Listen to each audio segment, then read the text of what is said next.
If you are someone who finds yourself in a relationship kind of with this constant sort of looming feeling of discontent, I want to talk to you about something today that you can start to give up in order to start to restore a sense of happiness. My name is Jaclyn Foster. I am a relationship and fulfillment coach, and I help people shift from feeling unsatisfied and unfulfilled in relationship to feeling more loved and more empowered. And so if you enjoy this topic, if you enjoy this video, make sure to like and subscribe.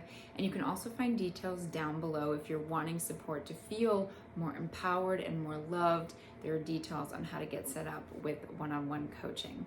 In order to feel like this looming sense of discontent and sort of feeling of ickiness can sort of go away, one of the things you have to be willing to give up is expectations. Is this idea that my partner has to change something before I can feel better, or something in our relationship has to change before I can feel better. Anytime we have this idea that something outside of myself has to change, or that a specific outcome has to be produced in order for me to feel better, we are taking away our own sense of empowerment, because we are making our happiness and our empowerment conditional, right? And anytime we start to put ourselves in these conditional traps, we end up accidentally withholding happiness and satisfaction from ourselves. And of course, we don't do this on purpose.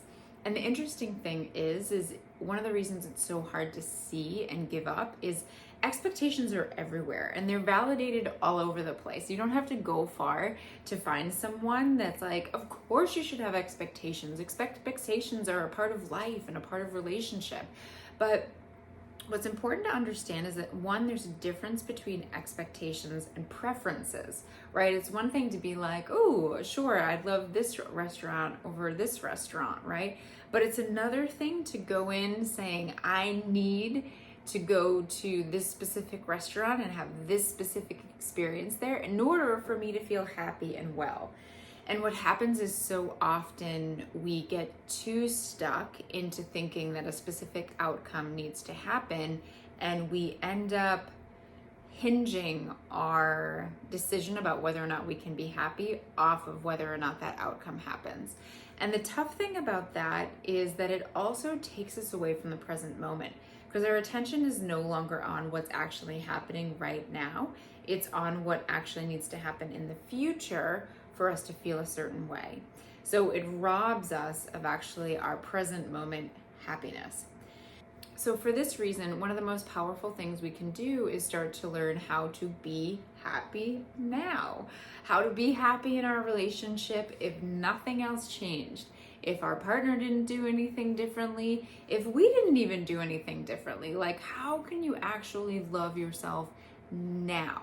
How can you be worthy of love now, empowered now, if no specific outcome happened? And I know that might sound a little bit crazy now, because we're so caught up so easily in this rat race of chasing. But what you can do is learn to love yourself without expectation, and you can learn to love your partner without expectation. So I encourage you to start to just notice, where are you bringing expectations to your relationship? Where are you saying my relationship can't get better unless this changes? Or I need this specific outcome to happen before I can feel happy in my life and in this relationship. Start to notice where that's happening and where that's showing up.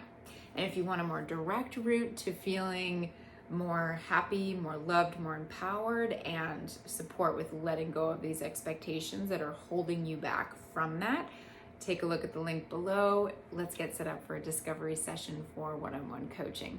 Sending you so much love, and I'll see you in the next video.